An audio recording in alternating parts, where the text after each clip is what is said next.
I used magic chain, sometimes called checkered chain, in the Ellen's pincushion, which has a lot of my favorite stitches, and I hope that you'll understand what is so magical about this stitch after I finish demonstrating it. I'm going to begin the way I would with any chain stitch, except you will notice that I have two pieces of thread threaded through the needle. These are size 8 pearl cottons, and it's a size 24 chenille needle. So I'm making a regular chain stitch. Right now I'm sewing right-handed. I've got the needle going flat to the fabric. I'm leaving it in the fabric, and I'm stitching bottom to top here. Now normally to make a chain stitch, we'd simply wrap the thread under the needle and pull through. But to get this checkered effect, I only want one of the colors showing on each stitch. So when I want the blue showing on the stitch, you can see the differences over here. That's the thread that's going to be making the stitch, and the other thread's just coming along for the ride.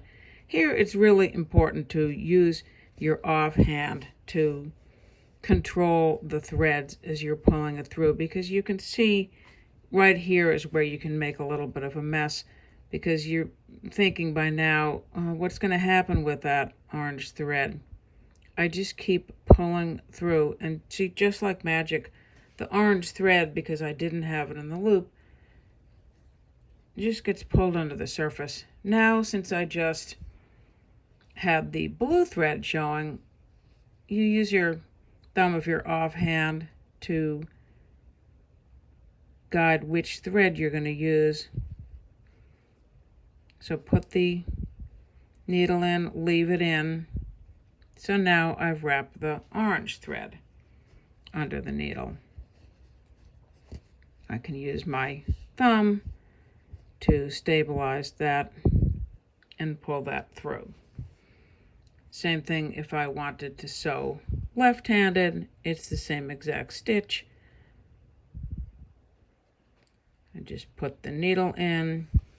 The thing about this is, don't be watching a really interesting involved mystery on your Netflix or something while you're trying to do this stitch, because you're going to lose track and be thinking, oh, wait a second, which one of these threads needed to go under?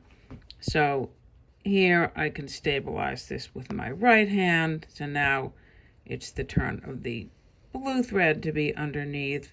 And if you've played your cards right, just like magic, you keep pulling on that. It looks like, oh, it's not going to work. And then just like magic, it does work.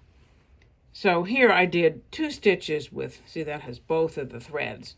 And you can see that's not really that great of an effect, but there is the blue and there's the orange.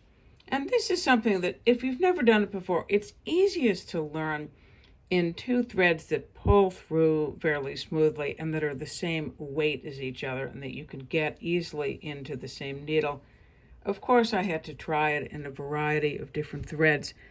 This is a pearl cotton with a very thin metallic braided thread that was a little bit of a challenge to work through, but not as bad as this one that is a thicker metallic kind of and a rayon.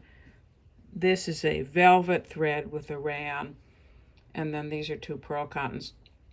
And it's a really fun magical stitch to work with. So it's worth learning, and it's worth trying out in these somewhat more difficult threads to handle, because it's just a really cool effect. And here's why it's sometimes called checkered chain, because if you do rows of them stacked on top of each other, as I've done in the Ellen's pincushion, you can decide which row is going to feature which stitch first, and so you can layer them together like that, where you have the 2 different colors alternating in kind of a little checkerboard. So that's the magic chain.